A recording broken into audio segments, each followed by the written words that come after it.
Compassion, opening the heart of the mind. Look on everyone you see with an open, loving heart. Santadiva, the Bhattacharya of Atilra, translated by Kate Crosby and Andrew Skilton. Because we all live in a human society on a single planet, we have to learn to work together. In a world bereft of compassion, the only way we can work together is through the enforcement of outside agencies, police, armies, and the laws and weapons to back them up. But if we could learn to develop loving kindness and compassion toward one another, a spontaneous understanding that whatever we do to benefit ourselves must benefit others and vice versa, we wouldn't need laws or armies, police, guns, or bombs. In other words, the best form of security we can offer ourselves is to develop an open heart. I've heard some people say that if everyone was kind and compassionate, the world would be a boring place. People would be no more than sheep, idling around with nothing to do. Nothing could be further from the truth. A compassionate mind is a diligent mind. There is no end of problems in this world. Thousands of children die every day from starvation. People are slaughtered in wars that never even get reported in the newspapers. Poisonous gases are building up in the atmosphere, threatening our very existence. But we don't even have to look so far and wide to find suffering. We can see it all around us, in co-workers going through the pain of divorce, in relatives coping with physical or mental illness, in friends who've lost their jobs, and in hundreds of animals put to death every day because they're unwanted, lost, or abandoned. If you really want to see how active a compassionate mind can be, here's a very simple exercise that probably won't take more than 5 minutes of your time. Sit down with a pen and paper and make a list of 10 problems that you'd like to see solved. It doesn't matter whether they're global problems or issues close to home. You don't have to come up with solutions. Just write the list. The simple act of writing this list will change your attitude significantly. It will awaken the natural compassion of your own true mind. The meaning of loving kindness and compassion. If we were to make a list of people we don't like, we would find a lot about those aspects of ourselves that we can't face. Pema Chodron, start where you are. Recently, a student of mine told me that he thought loving kindness and compassion were cold terms. They sounded too distant and academic, too much like an intellectual exercise in feeling sorry for other people. Why, he asked, can't we use a simpler, more direct word, like love? There are a couple of good reasons why Buddhists use the terms one loving kindness and compassion instead of a simpler one like love. Love, as a word, is so closely connected with the mental, emotional, and physical responses associated with desire that there is some danger in associating this aspect of opening the mind with reinforcing the essentially dualistic delusion of self and other, I love you, or I love that. There's a sense of dependence on the beloved object, and an emphasis on one's personal benefit in loving and being loved. Of course, there are examples of love, such as the connection between a parent and a child, that transcend personal benefit to include the desire to benefit another. Most parents would probably agree that the love they experience toward their children involves more sacrifice than personal reward. By and large, though, the terms loving kindness and compassion serve as linguistic stop signs. They make us pause and think about our relationship to others.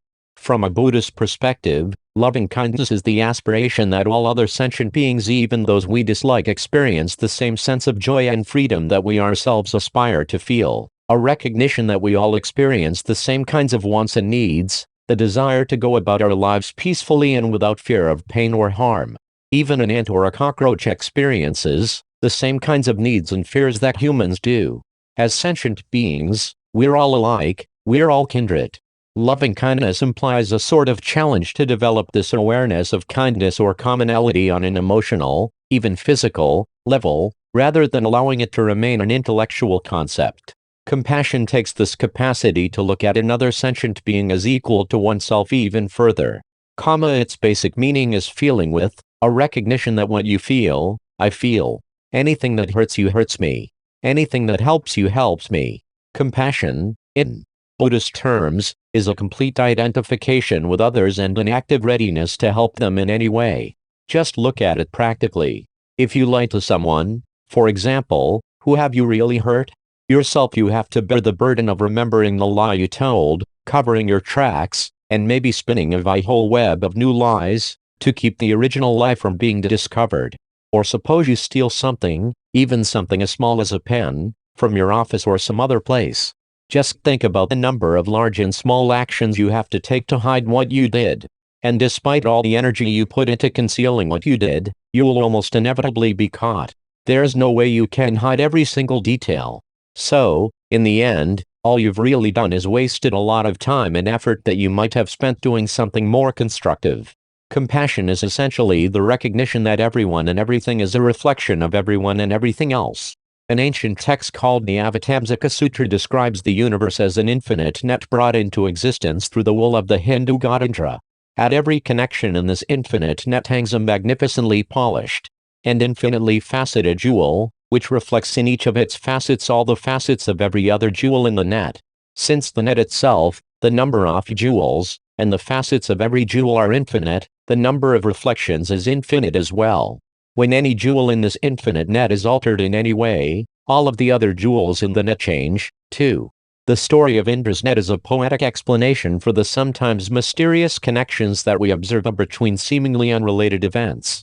I've heard from a number of students recently that a lot of modern scientists have been grappling for a long time with the question of connections or entanglements, as they are known to physicists, between particles that aren't readily obvious to the human mind or to a microscope. Apparently, experiments involving subatomic particles conducted over the past few decades suggest that anything that was connected at one time retains that connection forever. Like the jewels of Indra's net, anything that affects one of these tiny particles automatically affects another, regardless of how far they are separated by time or space.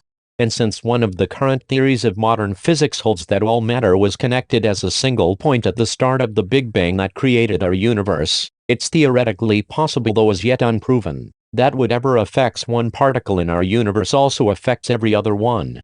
The profound interrelatedness suggested by the story of Indra's net, though currently only an analogy to contemporary scientific theory, may one day turn out to be scientific fact.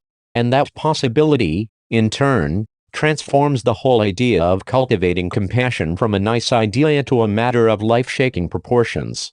Just by changing your perspective, you can not only alter your own experience, you can also change the world. Taking it slowly. Be free from any grasping for experience. The ninth Jayalwangai, Armapa. Mahimad, The Ocean of Definitive Meaning, translated by Elizabeth M. Callahan. Training in loving kindness and compassion has to be undertaken gradually. It's too easy, otherwise, to take on too much, too soon, a tendency exemplified by a cautionary tale I was told when I began this phase of my training. The story concerns Milarepa, widely regarded as one of Tibet's greatest enlightened masters, who taught mainly through songs and poems he composed on the spot. During his lifetime, Milarepa traveled a great deal, and one day he arrived in a village and sat down to sing. One of the villagers heard his song and became completely entranced by the idea of giving up everything he was attached to and living as a hermit, in order to become enlightened as fast as possible and to help as many people in the world as he could during the years remaining to him. When he told Milarepa what he meant to do, Milarepa gently advised him that it might be a better idea to stay at home for a while and start practicing compassion in a more gradual way. But the man insisted that he wanted to abandon everything right away, and, ignoring Milarepa's advice, he rushed home and feverishly began giving away everything he owned, including his house. After tying a few necessary items in a handkerchief, he left for the mountains, found a cave, and sat down to meditate, without ever having practiced before and without ever having taken the time to learn how. 3 days later, though, the poor man was hungry, exhausted, and freezing. After 5 days of starvation and discomfort, he wanted to go home, but was too embarrassed to do so. I made such a show about leaving everything and going to meditate, he thought. What will people think if I come back after only 5 days? By the end of the 7th day, though, he couldn't take the cold and hunger any longer and returned to his village. Sheepishly, he went around to all his neighbors asking if they would mind giving back his things. They returned everything he'd given away, and after he'd resettled himself, the man went back to Milarepa and, thoroughly humbled, asked for preliminary instructions in meditation. Following the gradual path Milarepa taught him, he eventually became a meditator of great wisdom and compassion and was able to benefit many others. The moral of the story, of course, is to resist the temptation to rush into practice expecting immediate results. Since our dualistic perspective of self and other didn't develop overnight, we can't expect to overcome it all at once.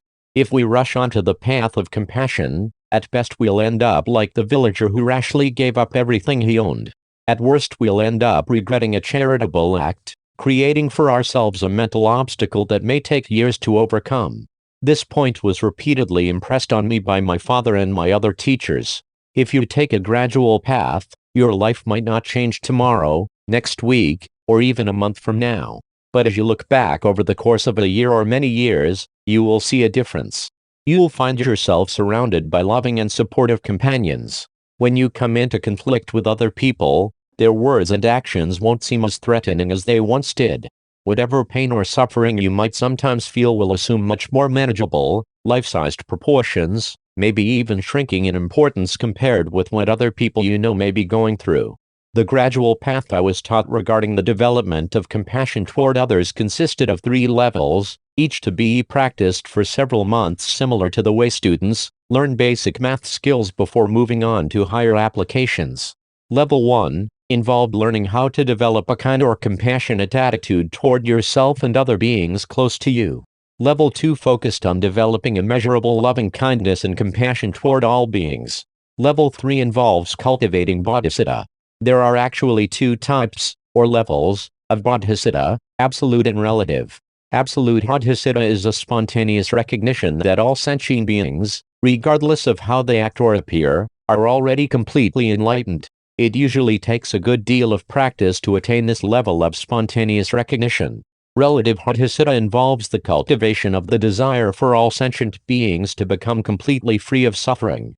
Through recognizing their true nature, and taking actions to accomplish that desire. 178 Yanji Mingyur Rinpoche Level 1. When you think of a condemned prisoner, imagine it's you, Patrul Rinpoche, the words of my perfect teacher, translated by the Padmakara Translation Group. Meditation on loving kindness and compassion shares many similarities with the Shinai practices we've already talked about. The main difference is the choice of the object on which we rest our attention and the methods we use to rest our attention. One of the most important lessons I learned during my years of formal training was that whenever I blocked the compassion that is a natural quality of my mind, I inevitably found myself feeling small, vulnerable, and afraid. It's so easy to think that we are the only ones who suffer, while other people are somehow immune to pain, as though they've been born with some kind of special knowledge about being happy that, through some cosmic accident, we never received. Thinking in this way, we make our own problems seem much bigger than they really are. I've been as guilty of this belief as anyone else, and, as a result, have allowed myself to become isolated, trapped in a dualistic mode of thinking, pitting my weak, vulnerable, and fearful self against everyone else in the world, whom I thought of as much more powerful, happy, and secure. The power I fooled myself into believing other people held over me became a terrible threat to my own well-being. At any given moment, I thought, someone could find a way to undermine whatever security or happiness I'd managed to achieve. After working with people over the years, I've come to realize that I wasn't the only person to feel this way. Some part of our ancient, reptilian brain immediately evaluates whether we are facing a friend or an enemy. This perception gradually extends even to inanimate objects until everything, a computer, a blown fuse, the blinking light on an answering machine, seems somewhat menacing. When I began to practice meditation on compassion, however, I found that my sense of isolation began to diminish, while at the same time my personal sense of empowerment began to grow. Where once saw only problems, I started to see solutions. Where once I viewed my own happiness as more important than the happiness of others, I began to see the well-being of others as the foundation of my own peace of mind. The way I was taught, the development of loving kindness and compassion begins with learning how to appreciate oneself. This is a hard lesson, especially for people brought up in cultures in which it's common to dwell on personal weaknesses rather than on personal strengths. This is not a particularly Western problem. Developing a compassionate attitude toward myself literally saved my life during my first year in retreat. I could never have left my Rowan if I hadn't come to terms with my real nature, looking deep within my own mind and seeing the real power there, instead of the vulnerability I'd always thought was there. One of the things that helped me as I sat alone in my room was remembering that the Sanskrit word for human being is Purusha, which basically means something that possesses power. Being human means having power, specifically, the power to accomplish whatever we want. And what we want goes back to the basic biological urge to be happy and to avoid pain. So, in the beginning, developing loving kindness and compassion means using yourself as the object of your meditative focus. The easiest method is a kind of variation on the scanning practice described earlier. If you're practicing formally, assume the 7-point posture to the best of your ability. Otherwise, just straighten your spine while keeping the rest of your body relaxed and balanced, and allow your mind simply to relax in a state of bare awareness. After a few moments of resting your mind in objectless meditation, do a quick scanning exercise, gradually observing your physical body. As you scan your body, gently allow yourself to recognize how wonderful it is just to have a body, as well as a mind that's capable of scanning it. Allow yourself to recognize how magnificent these very basic facts of your existence really are, how fortunate you are simply to have the great gifts of a body and a mind. Rest in that recognition for a moment, and then gently introduce the thought, how nice it would be if I were always able to enjoy this sense of basic goodness. How nice it would be if I could always enjoy this sense of well-being and all the causes that led to feeling happy, peaceful, and good. Then just allow your mind to rest, open and relaxed. Don't try to keep up this practice for more than 3 minutes if you're practicing formally, or for more than a few seconds during informal meditation sessions. It's very important to practice in short sessions and then allow your mind to rest. Short practice sessions followed by periods of rest allow this new awareness to stabilize, or, in Western scientific terms, give your brain a chance to establish new patterns without being overwhelmed by old neuronal gossip. Very simply, when you let go of practicing, you give yourself a chance to let the effects simply wash over you and a flood of positive feeling. Once you've become somewhat familiar with your own desire for happiness, extending that awareness to other sentient beings around you, people, animals, and even insects, becomes much easier. The practice of loving kindness and compassion toward others essentially involves cultivating the recognition that all living creatures want to feel whole, safe, and happy. All you have to do is remember that whatever's going on inside someone else's mind is the same thing that's going on in yours. When you remember this, you realize that there is no reason to be frightened of anyone or anything. The only reason you're ever scared is that you've failed to recognize that whomever or whatever you're facing is just like you, a creature that only wants to be happy and free from suffering. The classic Buddhist texts teach that we should focus first on our mothers, who have shown the ultimate kindness toward us by carrying us in their bodies, bringing us into the world, and nurturing us throughout the early years of our lives, often at great sacrifice to themselves.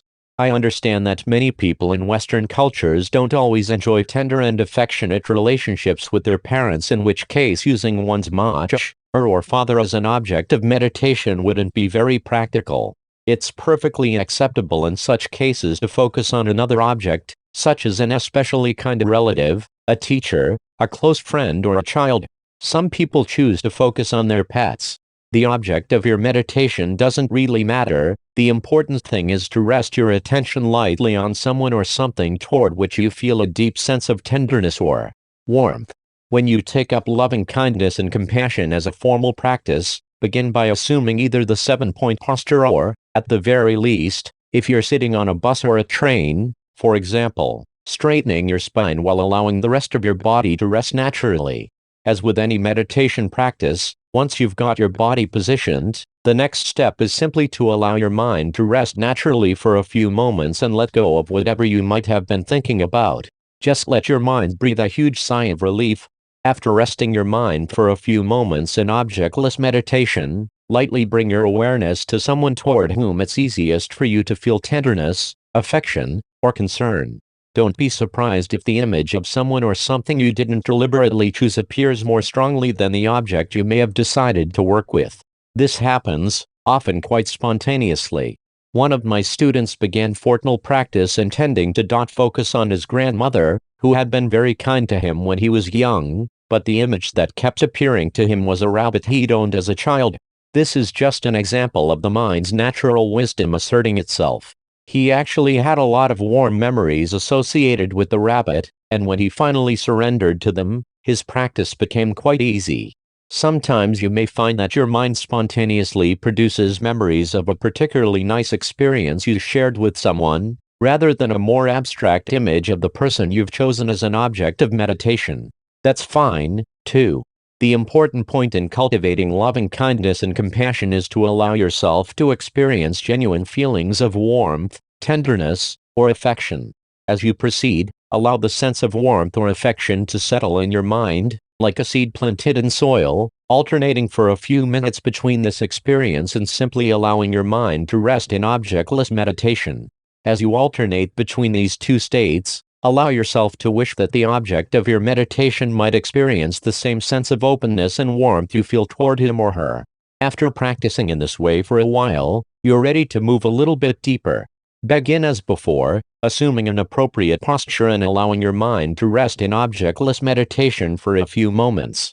And then bring to mind the object of your loving kindness and compassion. Once you've settled on the object of your meditation, there are a couple of ways to proceed. The first is to imagine the object you've chosen in a very sad or painful state. Of course, if the object you've chosen is already in deep pain or sorrow, you can simply bring to mind his or her present condition. Either way, the image you call to mind naturally produces a profound sense of love and connectedness, and a deep desire to help. Thinking that someone or something you care for is in pain can break your heart. But a broken heart is an open heart.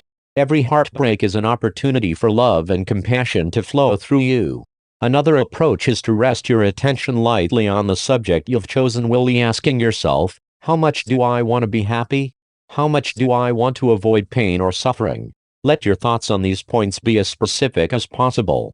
For example, if you're stuck somewhere stiflingly hot, would you rather move to a cooler and more open place? If you feel some sort of physical pain, would you like the pain to be lifted? As you think about your own answers, gradually turn your attention to the subject you've chosen and imagine how he or she would feel in the same situation.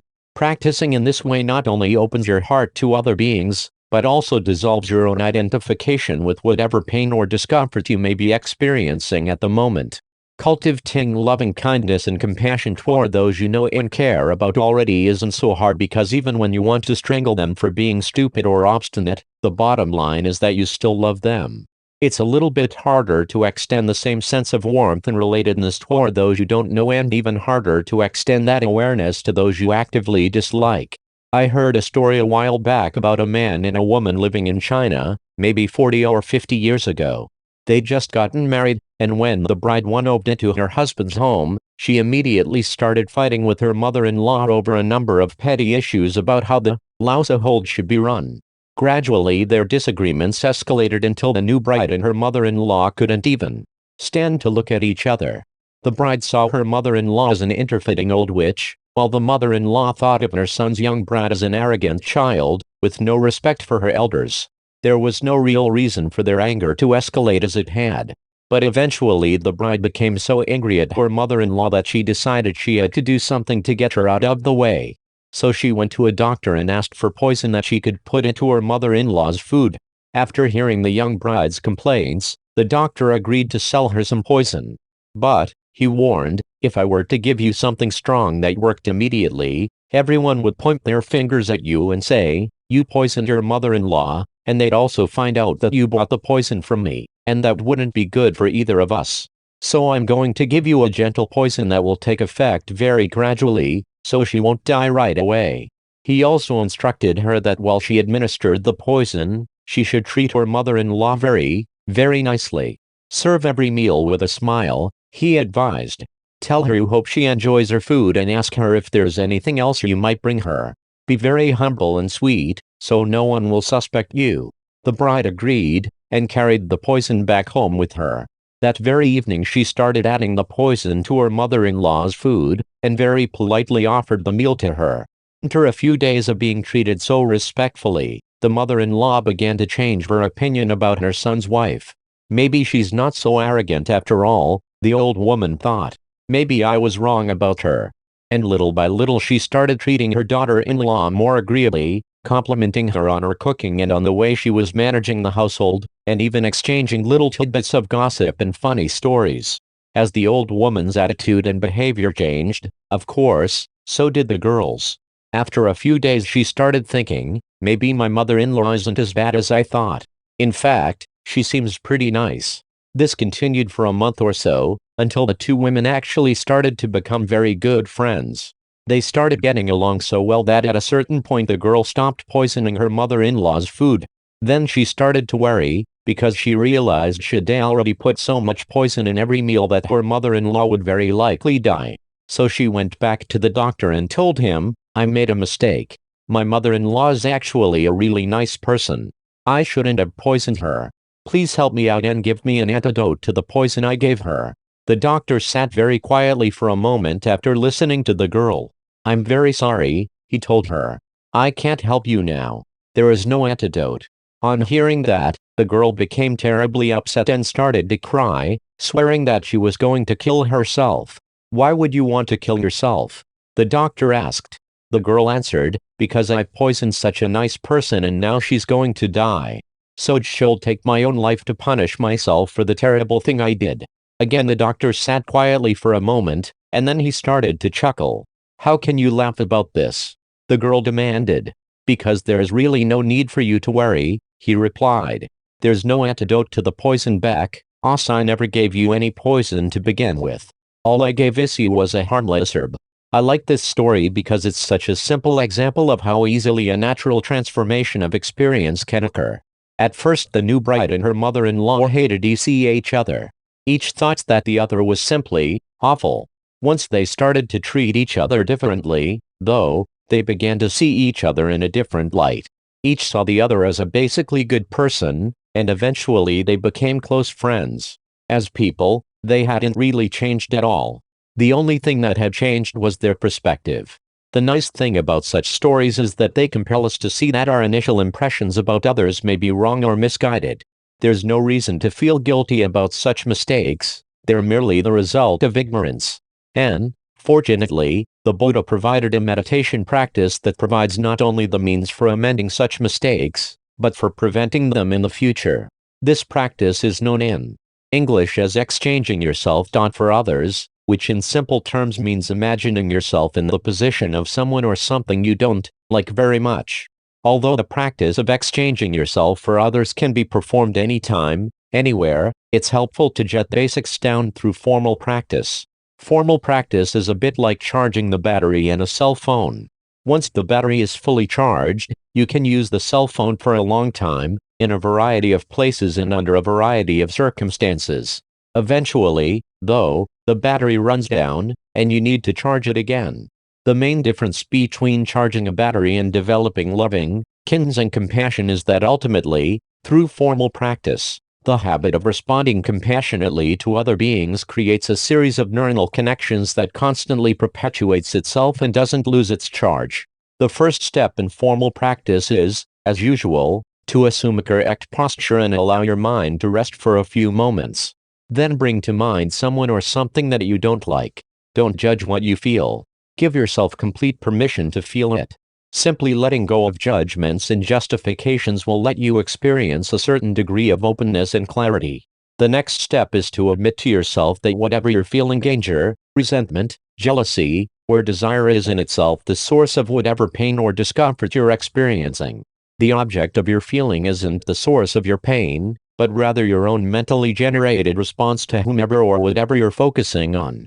For example, you might bring your attention to someone who's said something to you that sounded cruel, critical, or contemptuous, or even to someone who has told you an outright lie.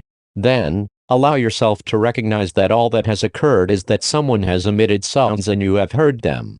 If you've spent even a little bit of time practicing calm abiding meditation on this aspect of exchanging self for others will probably feel familiar. At this point, 3 options are available to you. The first, and most likely, option is to allow yourself to be consumed by anger, guilt, or resentment. The second, which is very unlikely, is to think, I should have spent more time meditating on sound. The third option is to imagine yourself as the person who said or did whatever you felt as painful. Ask yourself whether what that person said or did was really motivated by a desire to hurt you, or whether he or she was trying to alleviate his or her own pain or fear. In many cases, you know the answer already. You may have overheard some talk about the other person's health or relationship, or some threat to his or her professional standing. But even if you don't know the specifics of a person's situation, you'll know from your own practice of developing compassion for yourself and of extending it toward others that there is only one possible motive behind someone's behavior, the desire to feel safe or happy. And if people say or do something hurtful, it's because they don't feel safe or happy. In other words, they're scared. And you know what it's like to be scared. Recognizing this about someone else is the essence of exchanging self for others. Another method of exchanging yourself for others is to choose a neutral focus, a person or an animal you may not know directly, but whose suffering you're somewhat aware of. Your focus could be a child in a foreign country, dying of thirst or hunger, or an animal caught in a steel trap, desperately chewing off its leg to escape. These neutral beings experience all kinds of suffering over which they have no control and from which they see not protect or free themselves. Yet the pain they feel, and their desperate desire to free themselves from it are easily understandable, because you share the same basic longing. So, even though you don't know them, you recognize their state of mind, and experience their pain and fear as your own. I'm willing to bet that extending compassion in this way toward those you don't like or those you don't know won't turn you into a boring, lazy old sheep. May all beings have happiness and the causes of happiness. For immeasurables. There's a particular meditation practice that can help generate immeasurable loving kindness and compassion. In Tibetan, this practice is called Tonglen, which may be translated into English as sending and taking. Tonglen is actually quite an easy practice, requiring only a simple coordination of imagination and breathing.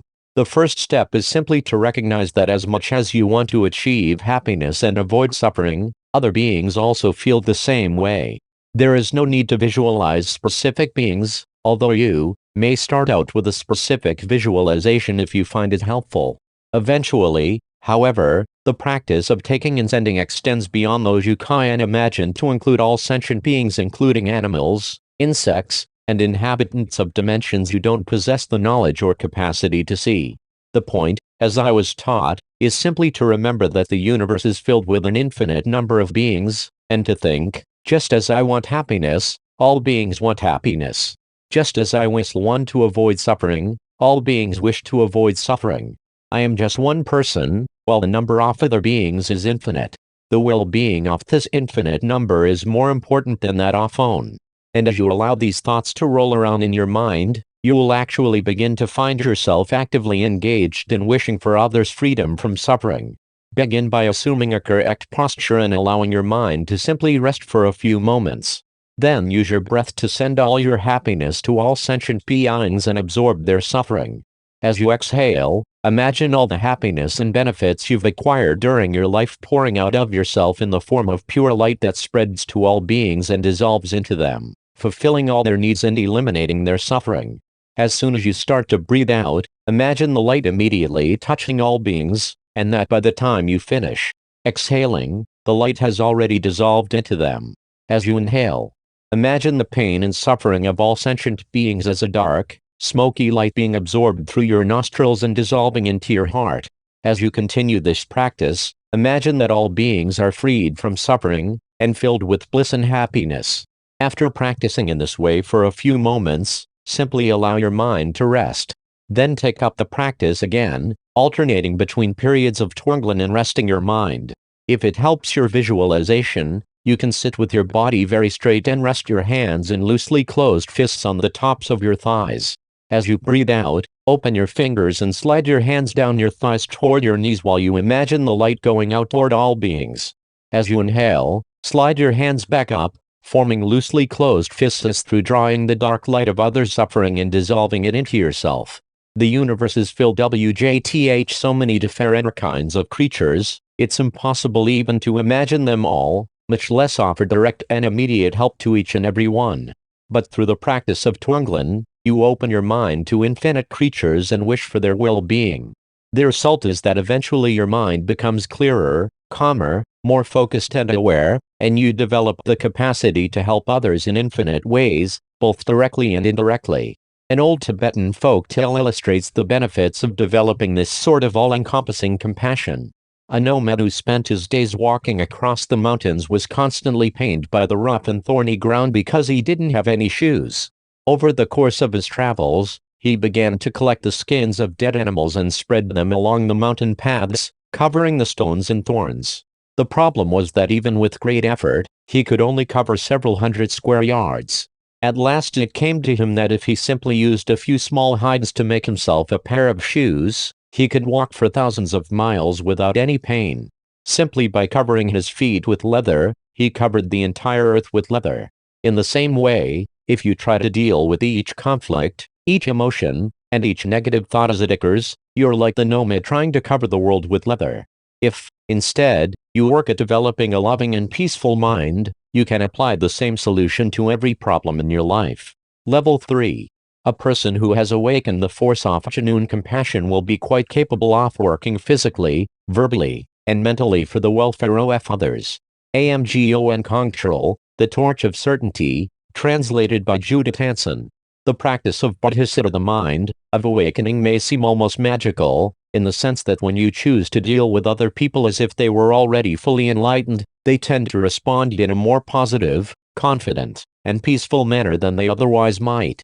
But really there is nothing magical about the process. You're simply looking at and acting toward people on the level of their full potential, and they respond to the best of their ability in the same way. As mentioned earlier, there are two aspects of Bodhisattva, absolute and relative. Absolute Bodhisattva is the direct insight into the nature of mind. Within absolute Bodhisattva, or the absolutely awakened mind, there is no distinction between subject and object, self and other. All sentient beings are spontaneously recognized as perfect manifestations of Buddha nature.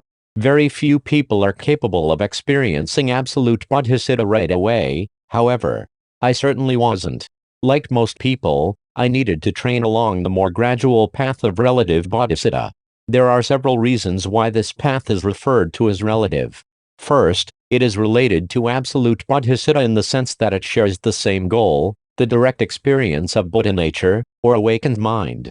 To use an analogy, absolute Bodhisattva is like the top floor of a building, while relative Bodhisattva may be compared to the lower floors. All the floors are part of the same building, but each of the lower floors stands in a relative relationship to the top floor. If we want to reach the top floor, we have to pass through all of the lower floors. Second, when one achieves the state of absolute Bodhisattva, there is no distinction between sentient beings. Every living creature is understood as a perfect manifestation of Buddha nature. In the practice of relative Bodhisattva, however, we are still working within the framework of a relationship between subject and object or self and other. Finally, according to many great teachers, such as Jamgon Kongtrul in his book The Torch of Certainty, development of absolute Bodhisattva depends on developing relative Bodhisattva. 1. Developing relative Bodhisattva always involves two aspects, aspiration and application. Aspiration Bodhisattva involves cultivating the heartfelt desire to raise all sentient beings to the level at which they recognize their Buddha nature.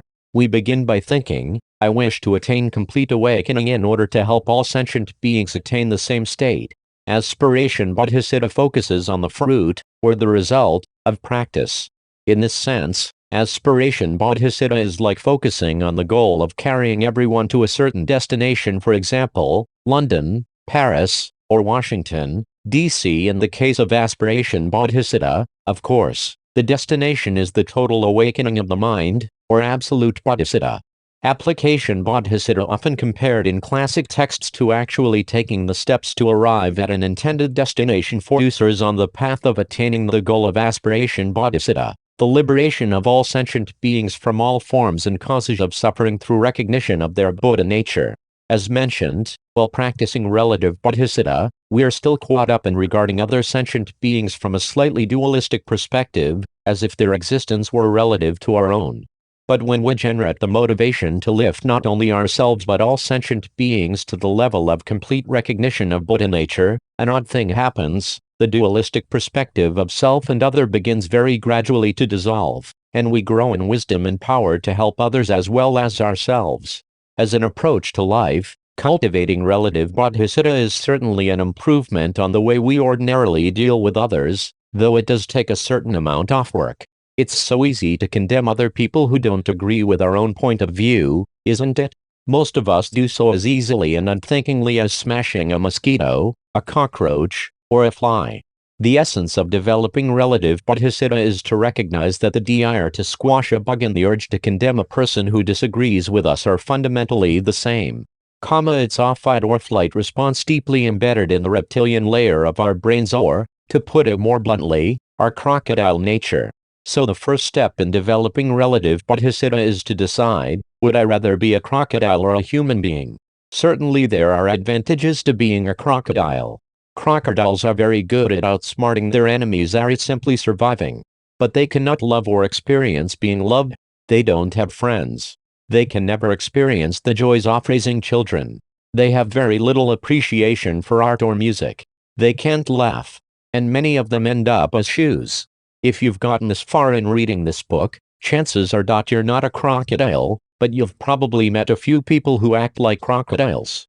The first step in developing relative bodhisattva is to let go of your distaste for crocodile-like people and cultivate some sense of compass, see on toward them, because they don't recognize how much of the richness and beauty of life they're missing.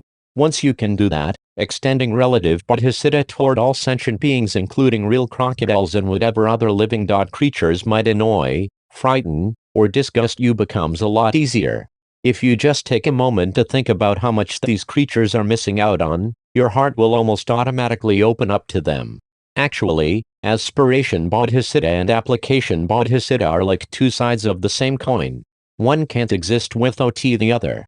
Aspiration bodhisattva is the cultivation of an unrestricted readiness to help all living beings achieve a state of complete happiness and freedom from pain and suffering. Whether you're actually able to free them doesn't matter. The important thing is your intention. Application bodhisattva involves the activities required to carry out your intention. Practicing one aspect strengthens your ability to cultivate the other. There are many ways to practice application bodhisattva. For example, trying your best to refrain from stealing, lying, gossiping, and speaking or acting in ways that intentionally cause pain, acting generously toward others, patching up quarrels, speaking gently and calmly, rather than flying off the handle, and rejoicing in the good things that happen to other people rather than allowing yourself to become overwhelmed by jealousy or envy. Conduct of this sort is a means of extending the experience of meditation into every aspect of daily life.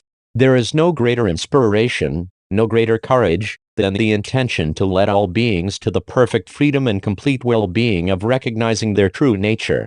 Whether you accomplish this intention isn't important. The intention alone has such power that as you work with it, your mind will become stronger, your mental afflictions will diminish, you'll become more skillful in helping other beings, and in so doing, you'll create the causes and conditions for your own well-being.